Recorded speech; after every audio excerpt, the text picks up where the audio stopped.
தாவேக கொடியில் யானை சின்னம் இருப்பதால் நடிகர் விஜய் மீது வழக்கு பதிய காவல்துறை ஆணையர் அலுவலகத்தில் புகார் அளிக்கப்பட்டிருக்கிறது. விவரங்களுடன் செய்தியாளர் கோகுல் இணைந்திருக்கிறார். கோகுல், என்ன புகார் அளிக்கப்படவிருக்கிறது? விவரங்களை பதிவு செய்யலாம்.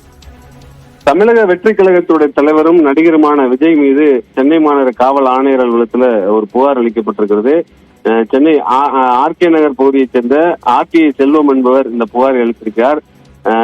ஆன்லைன் மூலம் இந்த புகாரை அளித்திருக்கிறார். தமிழக வெற்றி கழகத்தினுடைய கொடி அறிமுகம் செய்யப்பட்டிருக்கக்கூடிய நிலையில அந்த கொடியில் சட்டத்துக்கு புறம்பாக மற்றும் தேர்தல் விதிமுறைகளுக்கு புறம்பாக சின்னங்கள் பதிக்கப்பட்டு இருப்பதாகவும் அவர் மீது தேச குற்ற வழக்கு பதிவு செய்ய வேண்டும் என்று அந்த புகாரில் குறிப்பிட்டிருக்கார்.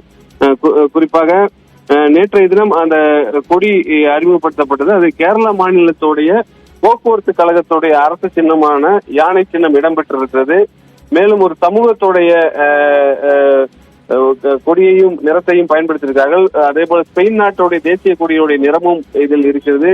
ஈழத்தமிழர்களுடைய சின்னமாக விளங்கக்கூடிய வாகை பூவினுடைய சின்னத்தையும் இதில் பயன்படுத்தியிருக்கார்கள். ஆகவே இது போன்று தவறுதலாக சின்னங்களை பதிவு செய்யப்பட்டிருக்க கொடியில் பயன்படுத்தியிருக்க விஜய் மீது உரிய நடவடிக்கை எடுக்க வேண்டும் என்று இந்த ஆர்டிஐ செல்வம் என்பவர் சென்னை மாநகர காவல் ஆணையர் அலுவலகத்தில் ஒரு ஆன்லைன் மூலம் ஒரு புகாரை அளித்திருக்கார். அதே போல அந்தந்த நாட்டு தூதரகங்களுக்கும் அவர் புகார் அளித்திருப்பதாக தகவலும் தெரிவித்திருக்கிறார். நடவடிக்கை எடுக்கவில்லாவிட்டால் இது குறித்து நீதிமன்றத்தில் வழக்கு தொடர இருப்பதாகவும் அவர் தெரிவித்திருக்கிறார்.